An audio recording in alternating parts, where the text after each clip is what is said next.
Il y a plein de choses qui pourront ou qui devront changer dans nos habitudes quotidiennes. Entre autres, dans les restaurants ou dans certains restaurants où la manipulation de la nourriture devient collective, on pense à des buffets notamment. Oui, la chaîne de télévision japonaise NHK a mené une expérience pour montrer à quel point le virus se propageait facilement dans un buffet. Donc, des scientifiques ont placé un liquide fluorescent dans la main d'un des clients. C'est notre patient zéro. On a ensuite demandé aux 10 personnes présentes de se servir comme si de rien n'était.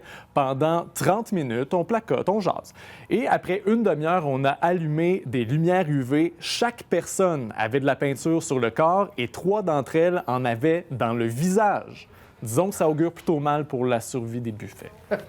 Il y a des choses qui risquent de disparaître ou d'être modifiées. En tout cas, c'est le cas des machines distributrices notamment. Oui, oubliez les barres de chocolat et les boissons gazeuses. Place aux produits les plus en demande en période de pandémie. Le gouvernement polonais a installé des machines distributrices de masques, de gants et de gel hydroalcoolique dans les 2 plus grandes villes du pays, soit Varsovie et Cracovie. Il faut dire que le port du masque est obligatoire là-bas depuis le 16 avril dernier. Et le gouvernement du Canada, la Banque du Canada qui, c'est bizarre à dire, qui doit émettre des avis sur les façons de nettoyer les billets de banque. Oui, c'est plus accepté partout, mais on s'en sert encore de l'argent. Donc, ils ont soumis leurs billets à plusieurs produits ménagers courants et on nous demande d'éviter l'eau de javel et l'éthanol parce que ça provoque une usure prématurée des billets. Il faut donc privilégier une solution d'eau et de savon pour les nouveaux billets en polymère, évidemment.